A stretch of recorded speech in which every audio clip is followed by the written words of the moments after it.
The moment I saw Karen Peton marching up my driveway with that familiar scowl on her face, I knew this was it. Her finger was already wagging before she reached my porch, and I could practically see the steam coming out of her ears.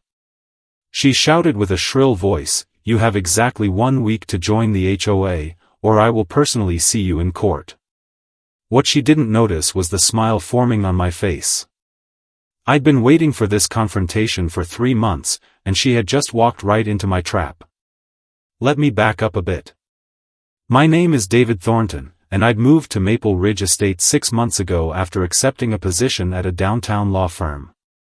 The house I purchased sat on a beautiful corner lot with mature oak trees and a wraparound porch, perfect in every way except for one small detail that would become very important later. My property line sat exactly 18 inches outside the official HOA boundary. That's right, I was completely exempt from all homeowners association rules, fees, and Karen's iron-fisted control. Karen Peton had been the self-appointed president of the Maple Ridge HOA for the past 8 years. Nobody really remembered voting for her anymore, but somehow she kept the position through what I later learned was a combination of intimidation and bureaucratic manipulation. She ran the neighborhood like her personal kingdom, issuing fines for grass that was half an inch too tall and demanding pre-approval for any exterior paint color, even if you were just touching up existing paint. The trouble started my second week in the house. Karen had shown up with a welcome basket that consisted mainly of HOA bylaws, fee schedules, and compliance forms. She spoke in a saccharine sweet voice as she explained that new residents had 30 days to register with the HOA and pay their initiation fee of $500, plus the monthly dues of $150. When I politely informed her that my property wasn't part of the HOA, her face went through several interesting color changes before settling on an alarming shade of purple. She insisted with a stern tone, "Every house in Maple Ridge Estates is part of the HOA." I showed her the property survey and deed, clearly marking my lot as outside the association boundaries. She snatched the papers from my hands, studied them for a full minute, then thrust them back at me. She declared in a haughty voice, "There must be some mistake, and I will look into it." That was when her campaign began. First came the letters, each one more threatening than the last. They arrived almost daily, printed on official HOA letterhead, demanding I join immediately or face legal consequences. She claimed I was freeloading off the HOA services and bringing down property values by not conforming to their standards. Never mind that my lawn was immaculate and my house was better maintained than most in the neighborhood. Then came the public shaming. At the monthly HOA meetings, which I could hear from my back deck since they were held at the community center next door, Karen would spend the first 15 minutes ranting about the holdout on Elm Street, who refused to join their association. She told the assembled neighbors with a dramatic flair, "His non-compliance is costing us all money and threatening our property values." Most people stayed quiet, too afraid to challenge her, though I noticed a few sympathetic glances when I'd waved from my porch during their post-meeting exodus. The forged notices were particularly creative. One morning, I found an official-looking document taped to my door, claiming that the city had expanded the HOA boundaries to include my property. The letterhead looked legitimate until you examined it closely and realized the city seal was slightly off and the mayor's signature was clearly traced. Another notice claimed that state law required all homes within 500 feet of an HOA to participate, complete nonsense, but intimidating to anyone who didn't know better. She even recruited her nephew, who worked at a law firm 2 towns over, to send me a cease and desist letter demanding I stop undermining the HOA's authority. The letter was so full of legal gibberish and contradictions that I actually laughed out loud reading it. I filed it away with the rest of her correspondence in a folder I'd labeled Evidence. The breaking point came on a Saturday morning in September. I was inside making coffee when my security camera app alerted me to motion in my backyard. There was Karen, bold as brass, taking photographs of my garden shed and making notes on a clipboard. She was actually trespassing on my property to document HOA violations for a house that wasn't even in the HOA.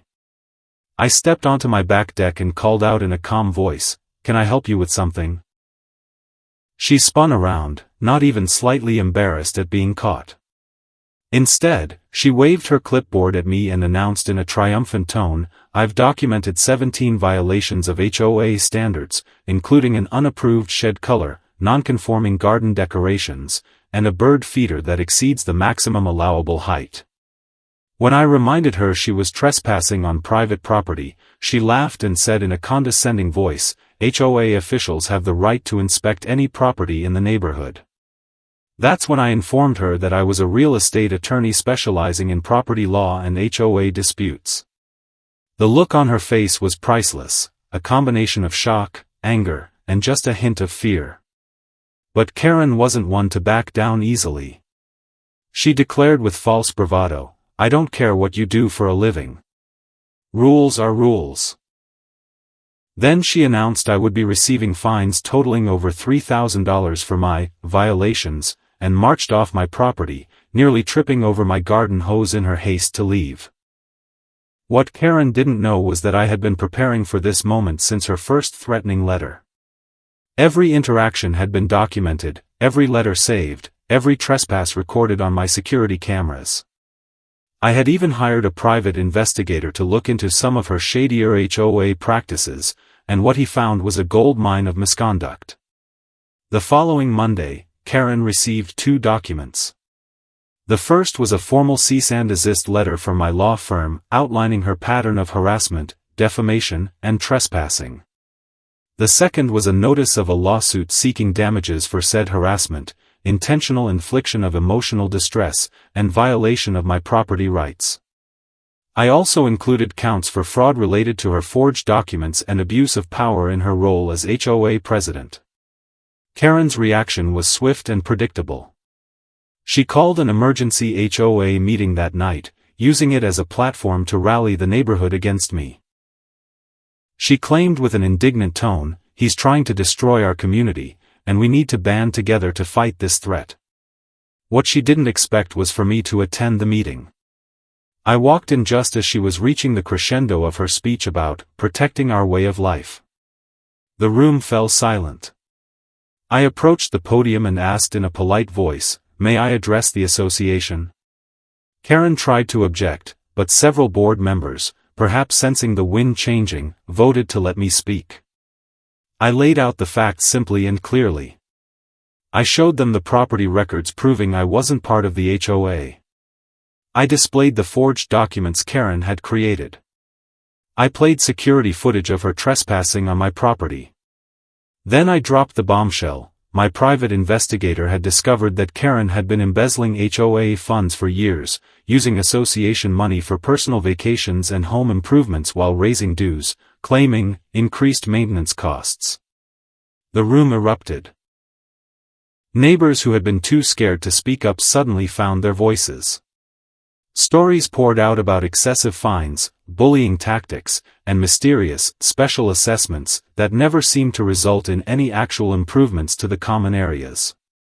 One elderly woman broke down crying as she described how Karen had fined her $800 for having her grandchildren's chalk drawings on her driveway. I announced that I had already been in contact with a local news station that was very interested in the story. In fact, they would be arriving tomorrow to interview anyone willing to speak on camera about their experiences with Karen's reign of terror. I also mentioned that the district attorney's office had expressed interest in the embezzlement allegations. Karen's face had gone from red to white to an interesting green color. She tried to regain control, shouting, "He has no right to interfere with HOA business." But the damage was done. A board member called for an immediate vote of no confidence. The vote was unanimous, except for Karen herself. The next few weeks were a whirlwind. The news story aired, featuring interviews with dozens of neighbors describing Karen's abuses of power. The headline read, "HOA President's Reign of Terror Ends in Scandal." The district attorney's office opened a formal investigation into the embezzlement. More neighbors came forward with evidence of Karen's fraudulent fines and misuse of funds. The lawsuit moved forward quickly.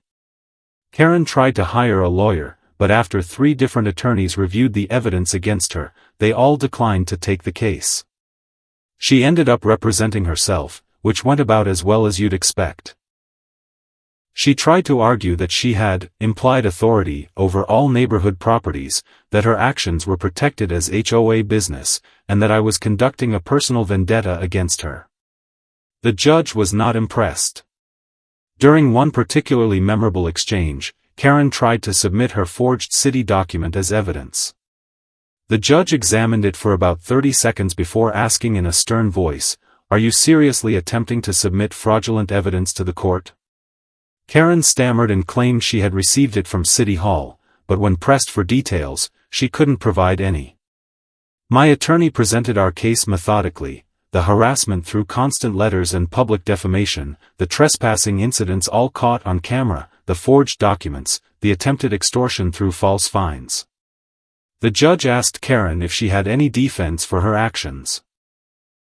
She launched into a rambling speech about maintaining property values and the importance of neighborhood standards, but the judge cut her off.